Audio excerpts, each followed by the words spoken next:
जीवन में अपने मूल्य और सिद्धांतों से कभी विचलित मत होना। अनेक लालच आएंगे, अनेक प्रलोभन आएंगे, अनेक लोग अनेक प्रकार से भटकाने का प्रयास करेंगे, लेकिन अटल जी की इस बात को याद रखना कि सिद्धांत विहीन राजनीति मौत का फंदा है और मौत के फंदे को कभी गले से मत लगाना। पहचान का संकट खड़ा हो जाएगा। कैसे कैसे षड्यंत्र हो रहे हैं, कैसे कैसे गुमराह करने वाली बातें हो रही हैं। जिन्होंने सामाजिक ताने बाने को छिन्न भिन्न किया, वे आज नकाब पहन करके फिर से गुमराह करने की मुद्रा में आ गए। हमने उत्तर प्रदेश के अंदर व्यापारी कल्याण बोर्ड के माध्यम से हर व्यापारी को 10 लाख रुपए की एक सुरक्षा बीमा का कवर भी दिया है और उसको आश्वस्त किया है, हम आपकी सुरक्षा का इंतजाम करेंगे, आप अपने व्यवसाय को बढ़ाएंगे। आज उत्तर प्रदेश में नौजवान को कार्य मिल रहा है। 6.5 लाख से अधिक नौजवान को हमने नौकरी दी है और कल ही आपने देखा होगा 7,200 से अधिक पुलिस भर्ती की परीक्षा संपन्न हुई है। याद करिए, 7,200 एक साथ इतने नौजवान भर्ती होंगे यूपी पुलिस में। और हमने कहा है कि अगले 2 वर्ष के अंदर उत्तर प्रदेश पुलिस में हम लोग 1 लाख भर्ती करने जा रहे हैं। 1 लाख नौजवानों की भर्ती करने जा रहे हैं। 2 लाख सरकारी नौकरी देने जा रहे हैं।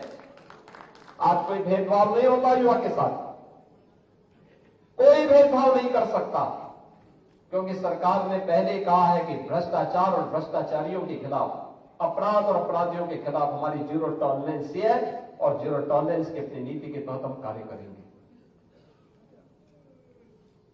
प्रदेश सरकार की सुरक्षा और कानून व्यवस्था की जो बेहतर स्थिति हमने प्रस्तुत किया, परिणाम क्या है? आज देश का और दुनिया का हर बड़ा निवेशक उत्तर प्रदेश में निवेश करने के लिए आ रहा है।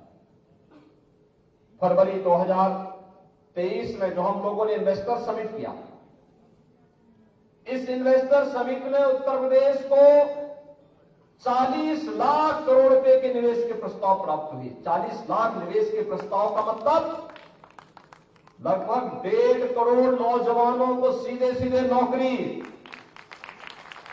ये नौजवान पहले नौकरी ढूंढने के लिए मुंबई जाता था, बेंगलुरु जाता था, चेन्नई जाता था, हैदराबाद जाता था, अन्य जगहों पर जाता था, दुनिया के अंदर कार्य ढूंढता था।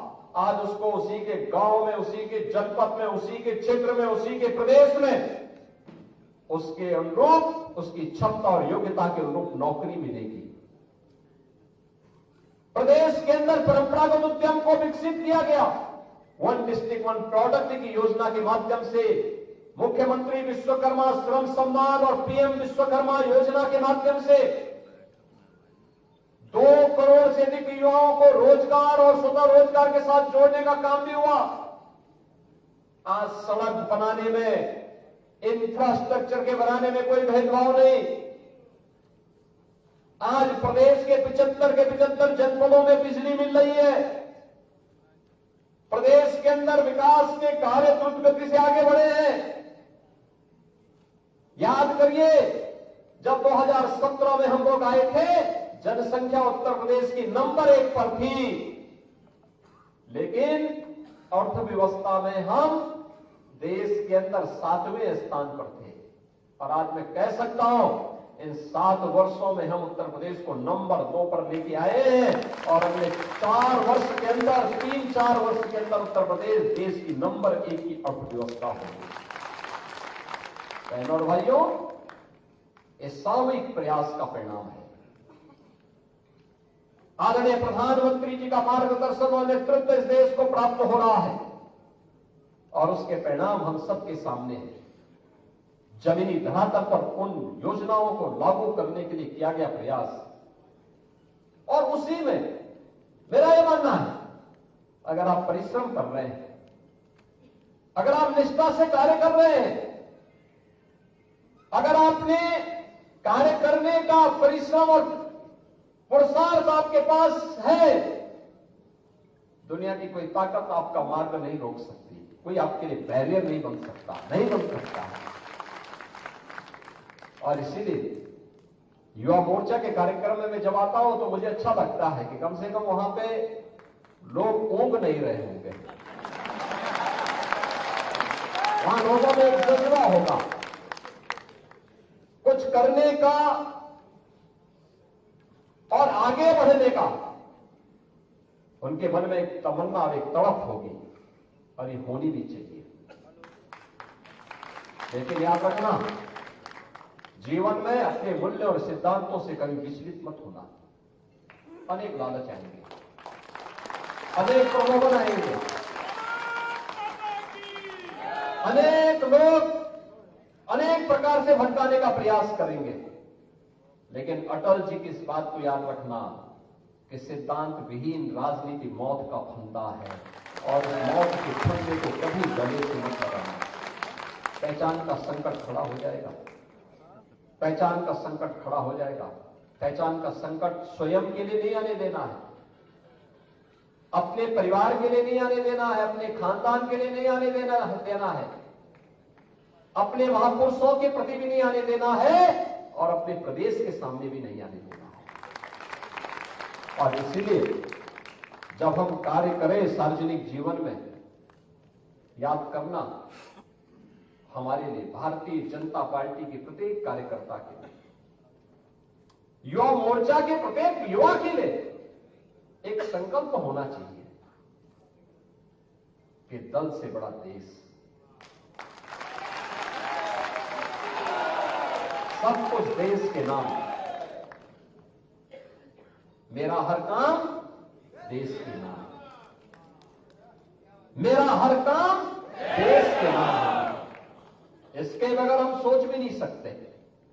हमारा जो कुछ भी होगा देश के लिए, कोई जाति, कोई मत, कोई मजहब, कोई क्षेत्र, कोई भाषा देश से बढ़कर के नहीं हो सकती है। पहले देश है, फिर हम हैं। तब हमारा मत, मजहब, संप्रदाय, क्षेत्र, भाषा तब है। देश सुरक्षित है तो सब सुरक्षित है, और देश ही सुरक्षित नहीं है तो फिर कोई सुरक्षित कैसे हो सकता है।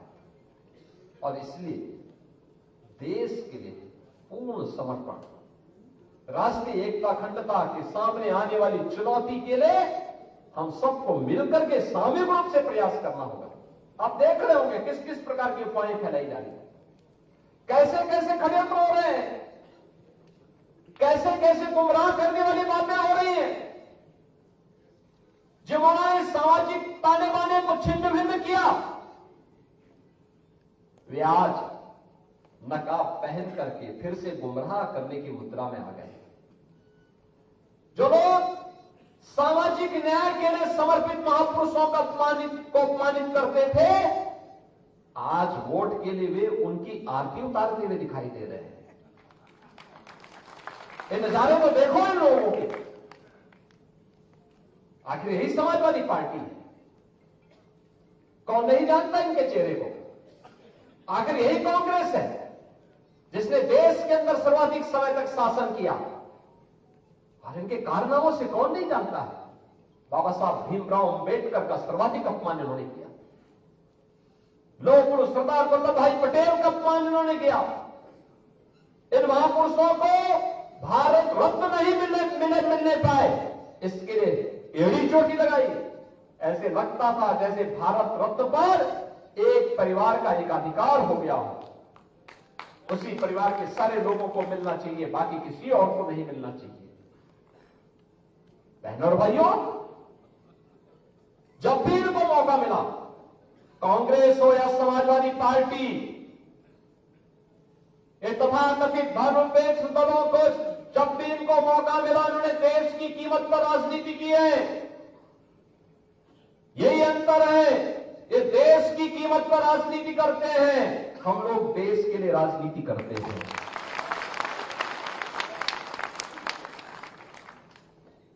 उनके लिए अपनी राजनीति सर्वोपरि है, हमारे लिए देश सर्वोपरि है। उन्होंने उन्होंने सामाजिक ताने बाने को छिन्न भिन्न किया। हमने सामाजिक एकता के लिए पूर्ण समर्पण भाव के साथ कार्य किया। हमने जाति के नाम पर, क्षेत्र और भाषा के नाम पर किसी को नहीं विभाजित किया।